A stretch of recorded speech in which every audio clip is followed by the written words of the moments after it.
그러니까 여기에서 이제 공부가 이런 식의 이제 체험이 문득 오거든요. 이 전체성이 딱 자각이 돼요.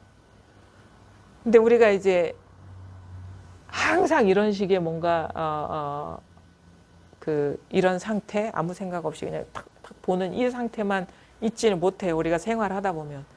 살아오던 습관대로 뭐 분별도 해야 되고 생각도 해야 되고 감정도 느끼고 그러면 이제 그 세세한 데에서 깨어나야 됩니다. 세세한 데에서. 아주 섬세하게 깨어나야 돼요. 그러니까 빈틈없이, 틈없이. 그 육조 스님은 일상삼매, 일행삼매 이렇게 얘기해요. 일행삼매가 돼요. 일행삼매. 그냥 법문 들을 때만 이렇게 깨어 있는 게 아니라 지금 집에 돌아가서 이제 걸어가다가 아니면 뭐 차를 운전하고 가다가 갑자기 옆에 있는 차 선 바꾸는 사람하고 접촉사고가 났어. 그럼 화딱지가 확 나요. 가만히 있는데. 그때도 그 한 생각, 한 감정이 일어날 때도 삼매가 돼야 된다는 거예요. 일행삼매라는 거. 그것도 이것이라는 것에 깨어나야 되는 거거든요. 그 감정, 그 불편함, 그런 행위, 그 타인이 드러내는 그런 그런 어떤 상식적이지 않은 모습조차도 이거라는 것에 깨어나는 것이 일행삼매. 사소한 것에서부터 이 전체적인 것까지 빈틈없이 이것이 현실인 거예요. 근데 이렇게 법문 들을 때는 다 이것인 것 같은데 집에 가서 아주 사소한 일 경험하고 이렇게 할 때는 이게 자꾸 이게 뭔가가 이게 어긋나는 것 같고 아닌 것 같고 왔다 갔다 하는 것 같아요. 그건 덜 깨어나서 그래요. 덜 깨어나서. 그러니까 모든 생각에서 깨어나야 되고 모든 감정에서 깨어나야 되고 모든 행위에서 다 깨어나야 되는 거예요. 그게 바로 이것임을 낱낱이 이것임을 밝혀야 된다는 게 아니라 깨어나야 된다. 따로 그게 따로 있는 게 아니라 모든 것이 이 마음의 표상이라는 그 자각이 일어나야 된다. 열려야 된다. 가장 어려웠던 게 뭐냐면 감정. 좋고 나쁜 감정. 그게 아마 감정이 에고랑 직결되기 때문에 그러는 것 같아요. 왜냐하면 우리가 나누고 있는 좋고 나쁜 거는 자기를 기준으로 해서 좋은 거, 이로운 거는 좋은 거고 이롭지 않은 거는 나쁜 거거든요. 그러니까 감정이라는 게 쉽지 않은 게 뭐냐면 자아의식하고 직결되는 거예요. 그러니까 좋은 감정은 자한테 이로운 거고 나쁜 감정 뭔가 해로운 것처럼 우리가 규정을 해서 경험을 안 하려고 하잖아요. 근데 좋은 감정도 여기서 일어나고 나쁜 감정도 여기서 일어나는 것이 법성인 거거든요. 근데 그 자의식을 돌아보지 않고 자의식을 넘어서기가 쉽지가 않은 거예요. 가장 고질적이고 집착적이고 미묘한 분별이 자의식이기 때문에. 근데 감정이 쉽지가 않더라고요. 감정이. 처음에 이게 드러나면 어떻게 되냐면 아무 생각 없을 때 이 일없음의 상태를 집착을 해요. 그래서 막 마음이 불편해지고 산란해지면 그거 이제 놓아버리고 이쪽으로 오려고 하거든요. 자꾸. 그래서 뭔가 공부가 어떨 땐 되는 것 같고 안 되는 것 같고 왔다 갔다 하는 것 같은데 나중에 알고 보면은 좋은 경계를 집착하고 있었다라는 걸 알게 돼요. 그게 여전히 에고가 아주 중심에, 공부의 중심에 있었구나. 아직 깨어나지 못한 거예요. 확실하게. 그 감정적인 어떤 경계에서. 근데 그게 이 차원을 나를 돌아보지 않는 쪽으로 공부가 깊어지기가 사실은 어려워요. 그럴 때 어떤 재발심이 필요하거든요.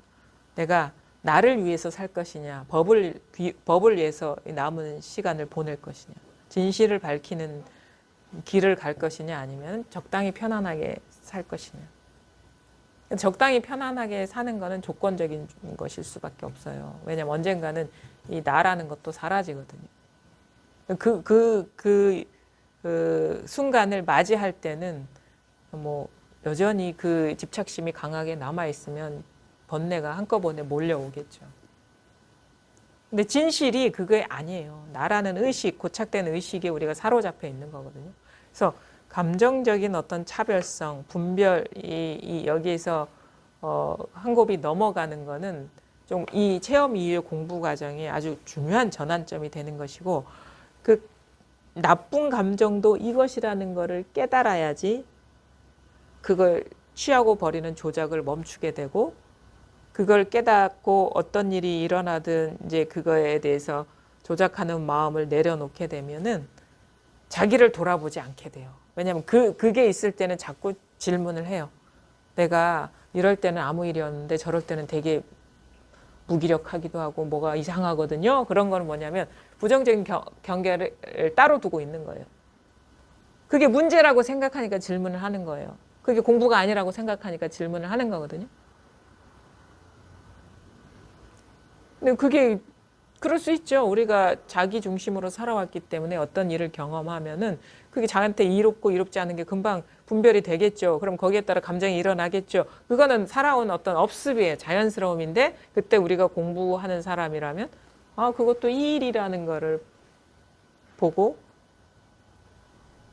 어떻게 다 이 일인데, 좋지 않은 불편한 감정도 이 일인데, 이 일이라는 건 뭐예요? 그 불편한 감정도 진실, 본성은 진실하다는 것인데, 마음이라는 것인데, 그럼 그 마음, 그 부처를 버리고 어느 부처를 우리가 찾겠습니까? 지금의 진실은 이것일 뿐인데. 그것을 그대로 이렇게 깨달아야 돼요. 깨달아야지 우리가 여기서 손을 놓게 되거든요. 그래서 이게 어떤 전환이 와야 돼요. 예전에는 뭔가 챙기고, 뭔가 일 없는 쪽에 있으려고 했는데, 그거는 공부가 아직 부족할 때, 힘이 부족할 때 임시 방편으로 했던 거고, 이제 이 한 곱이 넘어가야 될 뭐냐면, 이 좋고 나쁜 어떤 경계의 차별이 없다라는 거, 자기 에고를 기준으로 세운 기준이라는 거, 망상이라는 걸 깨달으셔야 되는 거예요.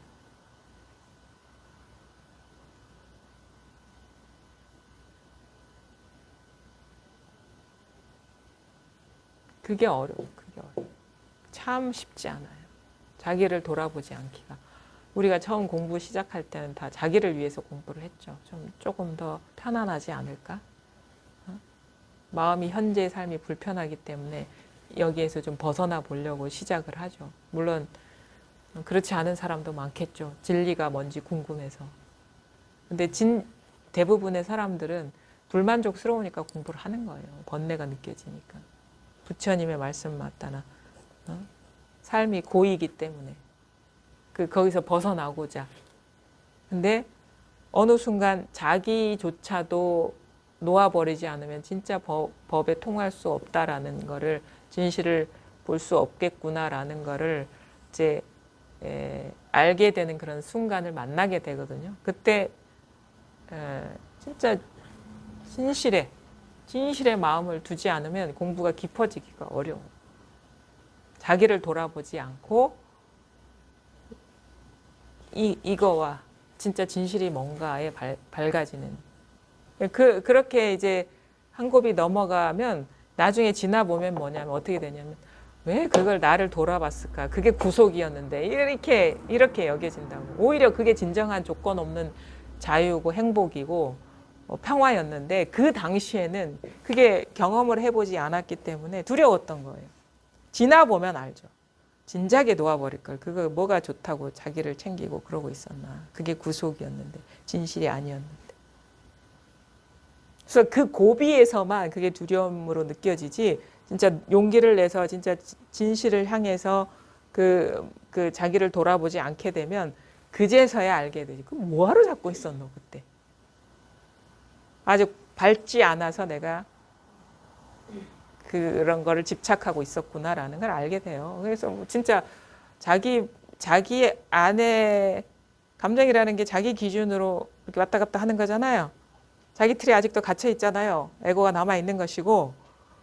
근데 자꾸 그 기준에 맞게 이렇게 응해주면은 이게 강화가 돼요.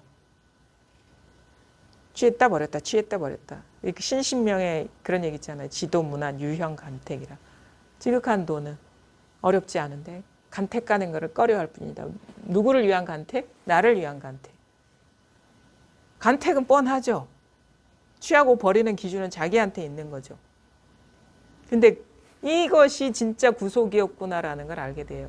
이걸 딱 벗어나게 되면 진짜 무한한 무한한 것이 나의 본래 자신이었구나라는 그런 자유, 확장성, 홀가분함, 가벼움 그런 게 있어요. 그 고비를 넘어가셔야 된다. 그게 참 쉽지가 않더라. 진짜 쉽지가 않아요. 자기를 놓아버리기가 두렵거든요. 평생을 자기를 위해서 살아왔는데 자기를 돌아보지 않기가 두렵거든요. 근데 사람에 따라서 그냥 공부하다가 자기도 모르게 그 고비를 슬그머니 넘어가는 사람이 있고요. 어떤 사람은 이제 극한 경계를 만나서 이러지도 못하고 저러지도 못하다가 그냥 탁 돌아보지 않고 넘어가는 경우도 있고, 사람마다 그 공부 고비를 넘어가는 것이 뭐 똑같을 수는 없어요. 근데 그 고비를 넘어가지 않으면 공부가 깊어지지 않는다 이거죠. 좋고 나쁜 것이 똑같다라는 자각이 와야 돼요. 선사들 얘기하잖아요. 진짜 이 세계가 불화로처럼 뜨겁습니다. 어디로 피할까요? 그럼 어떻게 선사들은 그 속으로 들어가라 이렇게. 그 속으로 들어가라. 거기는 온갖 그 재앙이 미치지 못하는 곳이다. 그 부정적인 그 경계의 본성은 청정하다. 왜냐하면 그것도 여기서 일어나는 일이거든요. 여기 뭐가 있습니까? 여기에. 지금 이 소리가 일어나는 여기에서 그런 식의 어떤 괴로움, 슬픔, 아픔 이런 것들이 일어나고 있는 거예요. 다 똑같아요. 모든 게 근본은 다 똑같아요. 다 하나예요. 다 이거예요. 여러분의 본래 마음이에요. 여러분 자신의 본래 마음 하나가 모든 것을 다 드러내고 있어요. 그게 테두리 없는 거울이에요. 여러분 자신이 그렇게 스케일이 크다고요. 한계가 없다고요. 본래 그래요. 그런 무한한 자유와 확장성, 그 한계 없음이 여러분 자신의 본성이라는 거예요.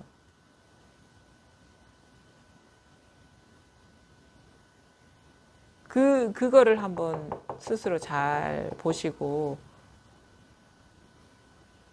그 자유를 한 번이 아니죠. 이게 드러나면은 뭐 늘 그러하니까. 그래서 어떤 식의 공부 과정 중에 마음에 이렇게 염두에 두고 있는 게 있으면 그게 다 망상이거든요. 그게 뭐 좋은 것이든 나쁜 것이든 아니면은 뭐 살아가는데 어떤 이야기이든 아니면 뭐 공부에 관한 어떤 것이든 그거는 다 한 생각입니다. 분별입니다. 그것이 비워지고 녹아내리고 사라지면 사라질수록 이게 이 전체성이 드넓게 드러나죠. 그리고 거기에 어떤 삶의 무게도 내려놓아지고 존재의 무게도 점점 가벼워지고 점점 삶에서 걸림 없어지고 그러다가 어느 순간 진짜 한 티끌조차도 남아있지 않게 되면 이렇게 무한한 확장성이 있는 거예요. 그게 진짜 삶이죠. 그게 진짜 삶이죠. 그 이전의 삶은 그냥 삶이 아니에요. 그냥 꿈꿨던 거지, 그냥. 진실을 마주하지 않은 상태에서 그냥 상상 속에서 살았던 거죠. 진짜 삶이 시작된다. 진짜 태어났으면 진짜 태어난 것도 아니지만 진짜 한번 제대로 살아봐야죠. 그게 누구한테나 가능하다는 거예요. 이게 가르침에 귀 기울이고 한번 이제 듣기만 하는 게 아니라 진짜 그러한지 저 사람의 말이 진짜 진실인지 자기를 한번 삶에서 이렇게 돌아보는 거예요. 점검을 해보는 거예요. 그러다 보면은 하나씩 이게 허무맹랑한 얘기가 아니라 오히려 처음에는 허무맹랑한 이야기처럼 들렸던 것이 내가 알고 있는 거는 그게 허무맹랑한 이야기고 이게 진짜였구나라는 걸 확인하게 됩니다. 처음부터 그렇게 쉽게 받아들이지 못해요. 우리의 상식하고 너무 다 다르기 때문에. 이 자리를 체험하는 사람들은 많아요. 적지 않아요. 그러니까 이 자리가 이게 드러난 사람들은 적지 않아요. 이게 그렇게 그닥 그렇게 어려운 게 아니거든요. 뭐 이렇게 회상에 참여하지 않고 그냥 이렇게 집에서 이렇게 법문만 들어도 깨달을 수 있고 체험할 수 있어요. 근데 완전히 먼지티끌 하나 남김없이 모든 분별에서 깨어나기가 그렇게 쉽지가 않아요. 그게 먼지티끌만한 어떤 것이라도 분별이 남아있으면 그게 대상이 되고, 대상이 되면 그 대상화하고 있는 자아가 있는 거거든요. 그러니까 그게 이원성이 남아있는 거예요. 그걸 우리가 흔히 공부해서 법상이 남아있다라고 하는 거예요.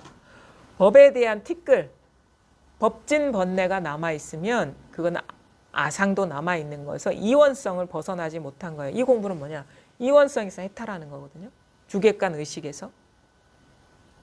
근데 다 비워졌어. 거의 대부분 비워졌는데 한 티끌 남아있어. 그것도 이원성인 거예요. 그렇게 그게 이원성에서 벗어나야지 불이법에 개합하는 거거든요. 그러니까 말하자면 불이법에 통한 눈 밝은 사람이 나오기는 쉽지가 않아요. 그러니까 이원성이 남아있으면 그 불이법이 아니에요. 그러니까 티끌 먼지만한 것도 남아있으면 그걸 대상화하고 있는 주관이 있는 것이고, 그러면 그 주 객관 의식이 남아있는 거는 여전히 분별 세계라는 거죠. 분별의 프레임에 갇혀 있는 거. 그것에서 벗어나지 않으면 불법이라고 할 수가 없죠. 거기서 깨어나지 않으면. 그러니까 그게 대부분의 뭐냐면 뭔가가 있어요. 이것이다 하는 게. 마음의 염두에 두고 있는 게 있어요. 그게 이름은 다양할 수 있습니다. 뭐 진화라고도 할 수 있고, 마음이라고도 할 수 있고, 순수성이라고도 할 수 있고, 순수의식이라고도 할 수 있고, 뭐 절대 자각이라도 할 수 있고, 하여튼 뭐가 있으면 안 돼. 뭐가 있으면 그게 진여가 됐든 마음이 됐든 우리가 흔히 이 불교에서 사용하는 그런 언어를 쓰더라도 뭐가 진짜 마음에 남아있으면 그게 법진 번뇌이고, 그거는 대상인 것이고 법상이고, 법상이 있으면 아상이 있는 거예요. 그럼 주객관 의식이 있는 거, 그건 불법하고 아무 상관없는 일이에요. 그게 바로 상사선이다. 이거. 완전히 이게 그 어두운 데가 없어져야 돼요. 마음의 염두에 두고 있는 게 아무것도 없어져야 돼요. 그런 사람을 만나기가 여기서 대가 많아. 한 사람 만나도 그거 잘 만난 거야 이 말인 거예요. 반개도인 한개도인 하는 게 그거거든요. 완전히 그냥 마음이 뻥 뚫려가지고 온 우주가 그냥 한눈에 들어와서 걸림이 없는 안목이 열린 사람을 만나기 어렵다. 그게 바로 불법이다.